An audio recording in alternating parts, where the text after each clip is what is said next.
réel plaisir de vous retrouver ce soir à ce rendez-vous de l'information. Madame, Monsieur, bonsoir. Au sommaire de cette édition, à suivre les vœux du chef de l'État, Patrice Talon, à ses compatriotes béninois à l'orée de l'année 2023. Quel est l'aspect que présente la ville de Cotonou au lendemain du Nouvel An? L'une de nos équipes de reportage a effectué le tour de la ville de Cotonou. Vous suivrez le reportage dans ce journal. Et puis Lula da Silva, officiellement de nouveau à la tête du Brésil, l'icône de la gauche, a prêté serment hier devant le Congrès. Voilà pour le sommaire. Le développement, c'est maintenant.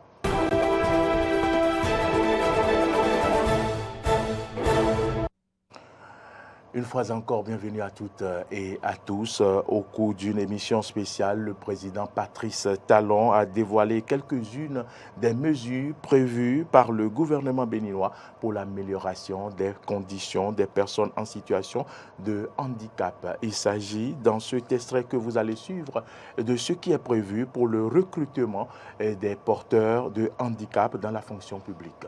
Suivez. À voir votre parcours personnel et à entendre vos conclusions. Que faire pour que vous puissiez avoir aussi une place dans les emplois salariés, que ce soit public ou privé?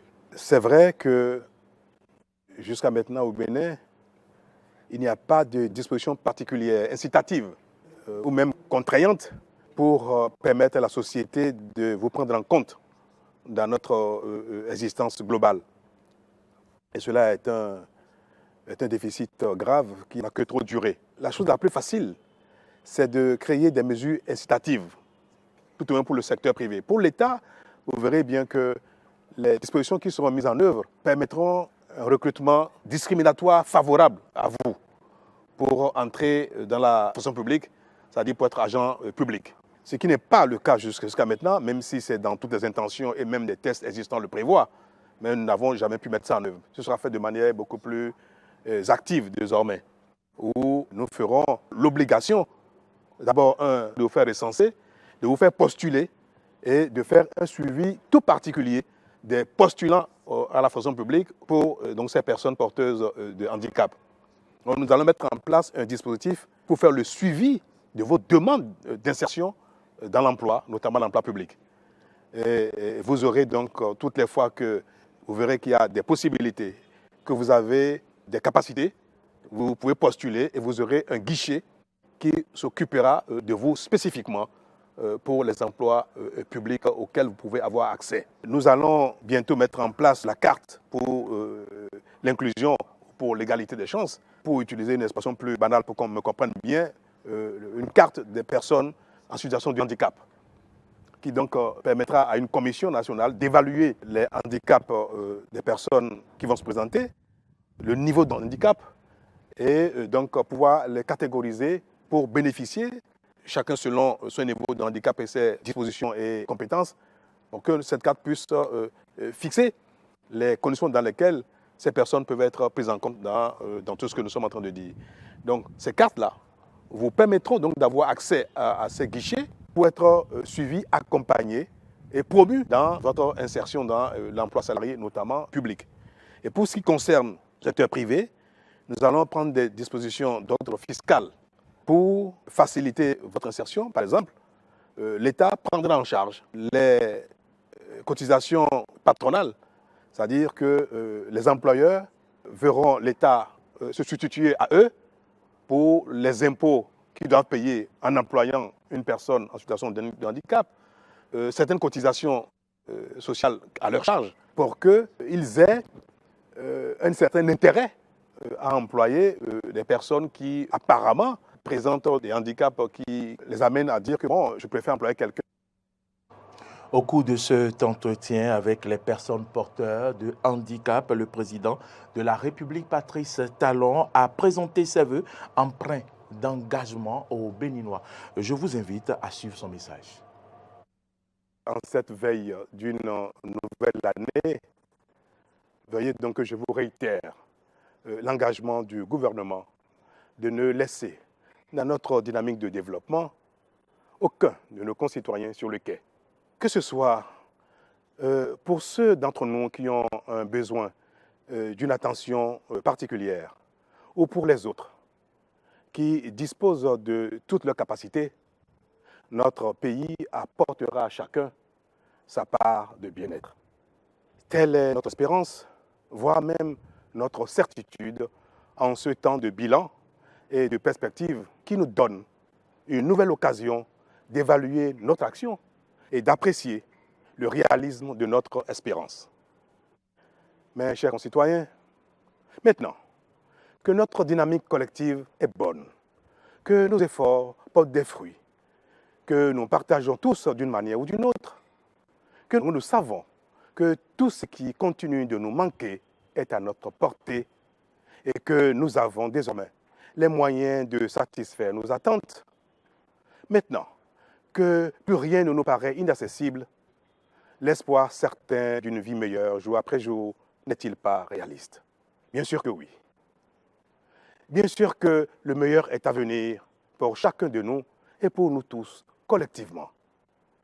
Aussi, avec la grâce du ciel, la nouvelle année 2023 qui s'annonce apportera-t-elle à chacun davantage de bien-être que celle qui finit? Elle sera bonne et elle comblera les attentes individuelles comme collectives. Elle apportera davantage à notre pays la paix, la concorde et à chacun la santé, le succès, l'emploi, la bonne humeur et un peu de fantaisie pour attester de ce que la vie n'est pas que labeur, mais qu'elle est aussi rire et plaisir. Que 2023... Bonne et heureuse année donc au président de la République, Patrice Talon. Autre information dans ce journal, Cotonou, à l'instar des autres communes, se remet de la fête du Nouvel An. La ville retrouve progressivement son visage des jours ordinaires, quand bien même la fête se poursuit chez certains. Clémence Tonoucoin a fait le tour de la ville aujourd'hui. Suivez son reportage. Au lendemain de la fête de Nouvel An, Cotonou présente un visage mitigé.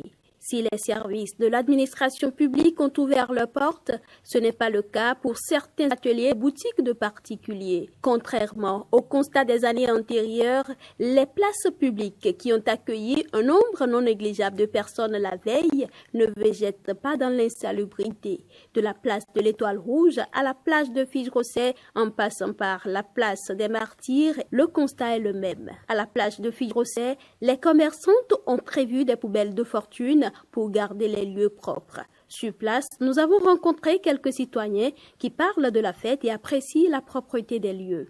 Aujourd'hui, comme on ne fait rien à la maison, on a décidé de venir pour passer un bon moment à la plage. Je suis venue en compagnie de ma mère, mon frère et ma soeur.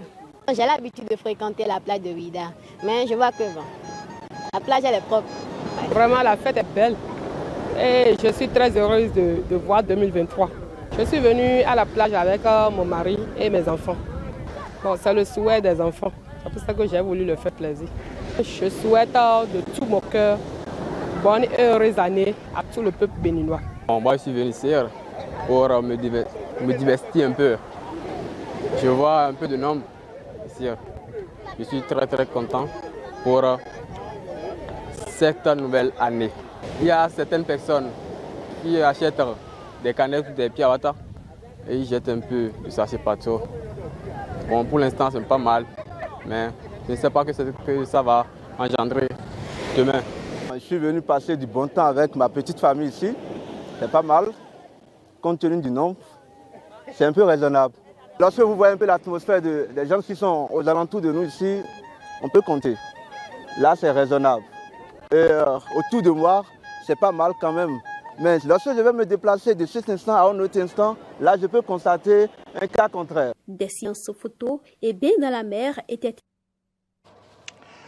Une délégation de l'UDBN constituée des candidats de la 6e circonscription électorale était au palais du roi d'Abomey-Calavi ce samedi dans le cadre des législatives afin de recevoir sa bénédiction. Suivons ici le compte-rendu. C'est par la présentation des candidats UDBN de la 6e circonscription électorale en lice pour les législatives du 8 janvier 2023 qu'a démarré l'échange entre Sa Majesté Boton Avoumbé, Besso Alodi III et la délégation de l'UDBN. Maître Siri Dikui reprécise ici les raisons de cette visite. Nous sommes sur la terre de Fofo Djaka et nous allons bientôt nous déployer à fond sur cette terre. Nous ne pouvons pas le faire sans recevoir la bénédiction de celui qui représente à la fois les ancêtres et ceux qui sont encore là aujourd'hui. Nous sommes venus donc recevoir la bénédiction et la prière du roi. Et que sa prière, sa bénédiction nous accompagne. Consultation par Kola sur instruction du roi de cette démarche de l'UDBN à recevoir les bénédictions de Sa Majesté.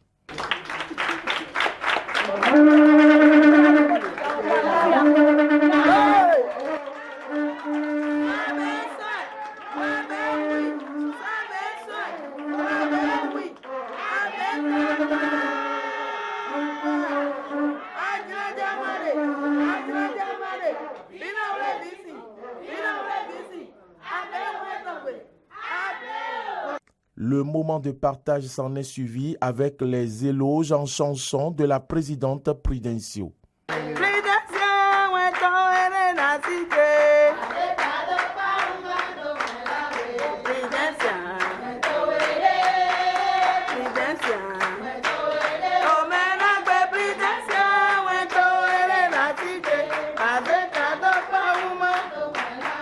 Le roi, visiblement très satisfait de cette démarche de l'UDBN, s'est exprimé en ces termes.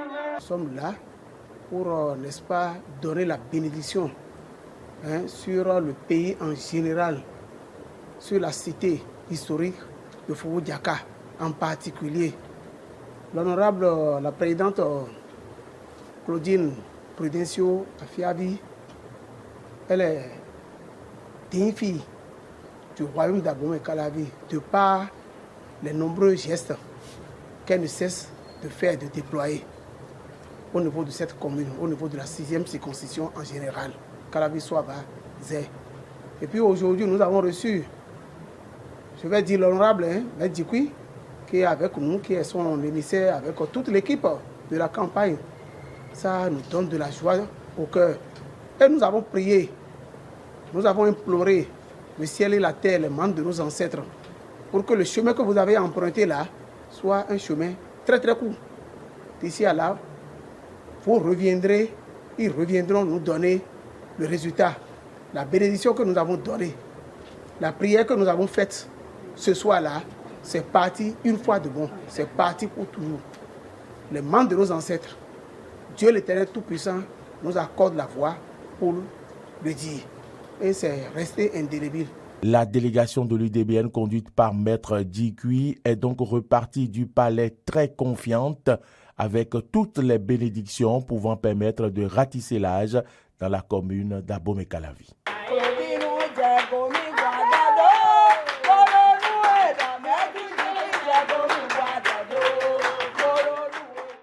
À Madagascar, 10 000 habitants en danger face au risque d'éboulement et de glissement de terrain en cette saison des pluies dans la capitale Antananarivo, selon la commune urbaine d'Antananarivo et le Bureau national de gestion des risques et des catastrophes, BNGRC. 15 quartiers se situant autour de 3 collines d'Antananarivo ont été classés en zone rouge. Le BNGRC encourage les habitants à quitter les lieux pour se rendre dans des sites d'hébergement et éviter de nouvelles victimes. Si des sites d'évacuation et des centres d'hébergement ont été mis en place, aucune solution à long terme de relocalisation n'a encore été proposée aux habitants. La multiplication des constructions sur ces collines ces dernières années a fragilisé les sols. Et je voulais annoncer en titre, Lula da Silva officiellement de nouveau à la tête du Brésil. L'icône de la gauche a prêté serment hier devant le Congrès.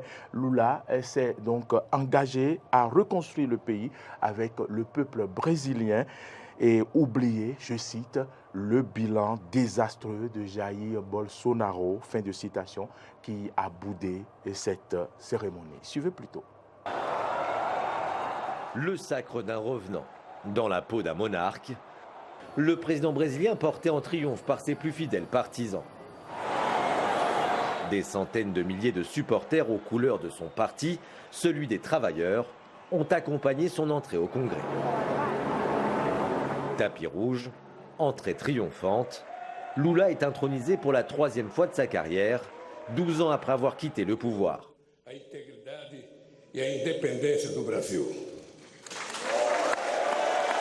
Célébré en champion, le chef d'État n'a pas manqué le temps d'un instant de se mettre en retrait pour rendre hommage à l'ancienne icône du ballon rond, Pelé. Et pour sa première prise de parole, Lula tacle à demi-mot le bilan de son prédécesseur.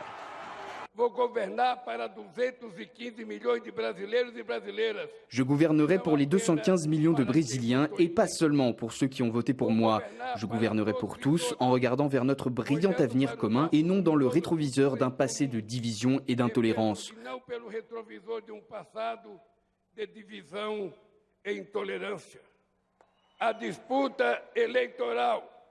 Le conflit électoral est terminé. Je répète ce que j'ai dit dans ma déclaration après la victoire du 30 octobre sur la nécessité d'unir notre pays.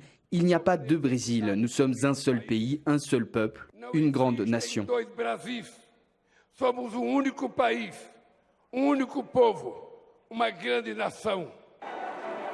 Un retour en grâce pour Lula, 77 ans, président de 2003 à 2011, après avoir passé 580 jours en prison suite à des condamnations pour corruption. Condamnations finalement annulées par la Cour suprême en raison de la partialité de celui qui les avait prononcées, le juge Moro, futur ministre de la Justice de Bolsonaro. Désormais tourné vers l'avenir, l'ancien leader syndical a envoyé un message clair de l'orientation de sa politique générale par les choix de ses ministres au CV prestigieux et aux personnalités marquées. À l'image de Nicia Trindade, présidente de l'Institut de recherche Fiocruz et qui a joué un rôle important contre le Covid, qui a été nommée ministre de la Santé. Comme le signal d'un virage à 180 degrés par rapport à l'administration Bolsonaro, qui avait choisi d'ignorer la pandémie. Ou encore Marina Silva, qui hérite, elle, du portefeuille de l'environnement. Cette activiste à l'aura internationale est spécialisée dans la déforestation et la préservation de l'Amazonie, des préoccupations peu prises en compte lors du mandat de Jair Bolsonaro, durant lequel la déforestation dans la plus grande forêt tropicale du monde s'est accrue de 75% par rapport à la décennie précédente. Avec un gouvernement élargi à 37 ministres contre 23 pour Bolsonaro, Lula veut marquer la rupture avec son prédécesseur et montrer l'ampleur de la tâche qui attend son nouveau gouvernement. Une grande partie des membres de celui-ci sont d'ailleurs des hauts cadres du Parti des travailleurs. La vie politique brésilienne effectue clairement un virage à gauche, loin de ravir les partisans de Jair Bolsonaro. Il faut que les gens se rendent compte que nous sommes volés au Brésil, tant par la gauche que par le pouvoir judiciaire. Notre président est Jair Bolsonaro. Écologie, santé, égalité salariale, inflation. Le défi est titanesque pour un pays comptant plus de 30 millions de personnes souffrant d'insécurité alimentaire. Après plusieurs entretiens ces dernières semaines avec les présidents de la Chambre des députés et du Sénat, Lula a obtenu l'aval du Congrès et une rallonge budgétaire afin de satisfaire ses promesses de campagne lors des prochains mois, avec notamment le versement de programmes d'aide sociale. La tâche sera toutefois plus ardue dans les années à venir, avec un Congrès qui penche politiquement à droite depuis octobre. 14 des 27 États du Brésil sont gouvernés par des bolsonaristes. La tâche sera toutefois plus ardue dans les années à venir, avec un Congrès qui penche politiquement à droite depuis octobre. 14 des 27 États du Brésil sont gouvernés par des bolsonaristes. C'est ici que se referme la deuxième édition vespérale de cette nouvelle année 2023. Merci à toutes et à tous de l'avoir suivi. Je vous souhaite de passer une agréable soirée en notre compagnie. Bonne suite de nos programmes. N'oubliez pas que vous pouvez continuer par nous suivre sur nos différentes plateformes YouTube, Twitter, Facebook et sur notre site internet www.bene-eden.tv. Mais vous pouvez également nous télécharger notre application plutôt sur Play Store ou App Store. L'application c'est Eden TV Diaspora FM. Bonsoir chez vous.